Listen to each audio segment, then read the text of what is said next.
What a fantastic time to be a movie buff, जहां हर एक इंडस्ट्री एक बड़ी पैन इंडियन फिल्म डिलीवर करने की कोशिश कर रही है, जो काम तेलुगु सिनेमा ने रिसेंटली किया है। लेकिन मलयालम सिनेमा ने काफी पहले से अपना एक अलग रास्ता चुन के रखा है एंड विद एवरी फिल्म वो प्रूव कर रहा है that they are always on right path. इस फिल्म की शुरुआत होती है एक सुसाइड से जो एक ताड़ी की दुकान में होता है। ताड़ी एक अल्कोहलिक ड्रिंक है जो पाम वाइन के नाम से भी जाना जाता है। अब ये सुसाइड होते समय कुछ लोग उसी दुकान में पत्ते खेल रहे होते हैं। जब उन्हें पता चलता है कि वहां ऐसा हादसा हुआ है, तब उनमें से एक कैरेक्टर के अनुसार ये सुसाइड नहीं मर्डर होता है। और फिर वहां एंट्री होती है फिल्म के शेरलॉक की। Sub inspector Santosh played by impeccably talented बैसिल Joseph. अब ये इन्वेस्टिगेशन जैसे जैसे आगे बढ़ती है वैसे वैसे ये फिल्म और क्वर्की हो जाती है, और आगे जाके इस कहानी में क्या रिवील होता है वो फिगर आउट करने के लिए आपको ये फिल्म थिएटर में देखनी होगी। प्रवीण कुडू शापू की सबसे यूनिक बात ये है कि ये दो जॉनरों को अमालगमेट करता है, और उसी की वजह से इसका जो एंड प्रोडक्ट है वो काफी अलग फील होता है। ये फिल्म ब्लेंड है डार्क ह्यूमर और थ्रिलर का। फिल्म का जो फर्स्ट हाफ है वो फिल्म को सेट करने के लिए काफी अच्छा खासा टाइम लेता है। जहां कुछ पॉइंट पर मुझे फील हुआ कि इसके फर्स्ट हाफ में चीजें थोड़ी स्ट्रेच हो रही है। शायद ये भी हो सकता है कि फिल्म की कहानी का जो फ्लो है उसमें कई कैरेक्टर इन्वॉल्व है, इस इंसिडेंट का पार्ट है वो, और उन सबको सेट करने के लिए शायद ये टाइम नेसेसरी हो सकता है। फर्स्ट हाफ में जो ह्यूमर है वो कुछ कुछ जगह मेरे लिए उतना काम नहीं किया, लेकिन जैसे जैसे फिल्म इंटरवल की तरफ प्रोग्रेस करती है फिल्म का एक्सपीरियंस और दमदार हो जाता है। एंड दैट इंटरवल ब्लॉक जहां बैसिल का कैरेक्टर एक कंक्लूजन पे आने की कोशिश करता है, उस पर्टिकुलर पार्ट में स्क्रीन प्ले,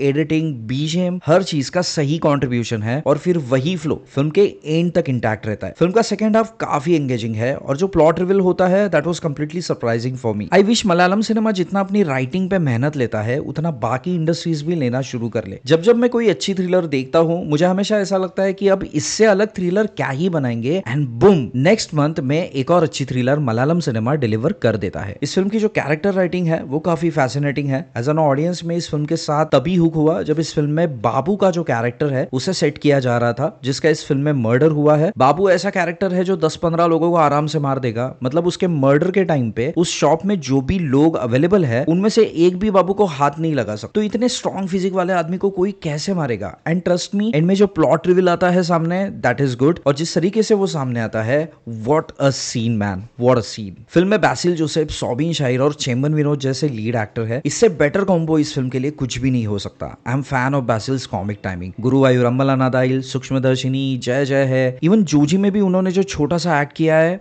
वो भी मुझे बहुत पसंद है। जिस तरीके से वो अपनी लाइन डिलीवर करते हैं, उनका वो जो एक्सप्रेशन है लाइन डिलीवर करते टाइम, एक्सेलेंट। सोबिन शाहिर के बारे में क्या बोलूं यार, मैंने उनका पहला एक्ट देखा था एज अ साजिन कुंबलंगी नाइट्स। उन्होंने कनन के कैरेक्टर को जिस तरीके से फिल्म में डिपिक्ट किया है that is very interesting. Film के फाइनल एक्ट में जो सोबिन का कैरेक्टर है वो जिस तरीके से शाइन करता है, I thoroughly enjoy his act in this film. Chemban Vinod is good, लेकिन उनका रोल मुझे थोड़ा छोटा लगा, बट एनीवे वो जितना है उतना एप्ट है। Also last but not the least, Chandni Sreedharan as a मेरिंडा। उनका कैरेक्टर उस तरीके का है जो काफी अट्रैक्टिव एंड मिस्टीरियस रहता है, और उस इसेंस को चांदनी ने जिस तरीके से स्क्रीन पे दिखाया है that is really good. She is beautiful, she is bewitching. भाई साहब, उसके कैरेक्टर को देख के मेरा भी वही हाल हो रहा था जो most of the male characters का इस फिल्म में हो रहा था। शाइजू खालिद एज अ सिनेमाटोग्राफर, मैंने उनका काम कुंबलंगी नाइट्स में देखा था। जिस तरीके से वो कैरेक्टर्स को, उनकी सिचुएशंस को कैप्चर करते हैं वो काबिले तारीफ है। इस फिल्म में भी उनकी सिनेमाटोग्राफी ने इस फिल्म का टोन सेट करने में सिग्निफिकेंटली कॉन्ट्रीब्यूट किया है। कई फ्रेम्स फिल्म में है जो आई प्लीजिंग है। फिल्म के फर्स्ट हाफ में कोम्बन बाबू के कैरेक्टर का एक एक्शन सीन है जो वन टेक फील होता है, उसे इतना स्मार्टली कैप्चर किया गया है इस फिल्म में, टेरिफिक। फिल्म में कई ऐसे सीन है जिसकी वजह से मुझे पर्सनली ऐसा लगा कि हॉलीवुड के सिनेमा का भी कई हद तक इस फिल्म के राइटर्स पे इंपैक्ट है। अब मैं ये नहीं कह रहा हूं कि यहाँ कुछ कॉपी किया गया है, लेकिन हॉलीवुड के कुछ सीन से इंस्पायर्ड होकर उन्हें अपनी कहानी में, अपने स्टाइल में इंटीग्रेट कैसे करना होता है वो कोई इन राइटर्स से सीखे, and it's a good thing. For example, get out film में एक जंप स्केयर है जहां एक कैरेक्टर मेन कैरेक्टर की तरफ जोर से दौड़ के आ रहा है, वैसा एक सीन यहाँ पे भी है, but in completely different context. Also breaking bad अगर आपने देखी है तो उसमें माइक के कैरेक्टर की जब डेथ होती है उस टाइम पे उसके और वॉल्टर के बीच में जो कन्वर्सेशन है, वैसा ही कुछ सिमिलर कन्वर्सेशन सीन आपको इस फिल्म के फाइनल एक्ट में भी देखने मिलेगा, and that is really interesting. Again that's completely my opinion, किसी और को कुछ और फील हो सकता है इस सीन्स के बारे में, and that is completely fine. Film का म्यूजिक विशु विजन का है। हालांकि मैंने ज्यादा मलयालम फिल्में नहीं देखी है तो मुझे उनका काम एक्सप्लोर करने का मौका नहीं मिला, लेकिन उन्होंने जो प्रेमालू में गाने बनाए थे, आई एम फैन ऑफ दैट। यहाँ इस फिल्म में जो उन्होंने साउंड डिजाइनिंग किया है दैट इज टॉप नॉच। कई ऐसे सीन सीन्स है जो इस साउंड डिजाइनिंग की वजह से काफी एनहांस एक्सपीरियंस देते हैं। ओवरऑल सम अप करने जाए तो प्रवीण कुडू शापू एक डिसेंट फिल्म है जो अपने सेकंड हाफ की वजह से अपने आप को बचा लेती है। फिल्म में जो इसके थ्रिल मोमेंट्स है वो काफी अच्छे हैं, लेकिन थोड़ा और ह्यूमर होता या फिर थोड़ा और डार्क ह्यूमर होता तो शायद ये फिल्म मेरे लिए एक अलग एक्सपीरियंस बन जाती। फिल्म का जो टेक्निकल ब्रिलियंस है और फिल्म के जो परफॉर्मेंसेस है वो इस फिल्म के हाईलाइट पॉइंट्स है। मेरे लिए इस फिल्म का जो सेकंड हाफ है वो इस तरीके से काम कर गया कि फिल्म के जो फ्लॉस थे वो मेरे लिए नेग्लिजिबल हो गए। That's it. एनीवे दोस्तों, ये था मेरा स्पॉइलर फ्री ओपिनियन इस फिल्म के बारे में। अगर आपने ये फिल्म देखी है तो हमें कमेंट करके बताइए आपको ये फिल्म कैसी लगी। हम मिलते हैं अगले वीडियो में।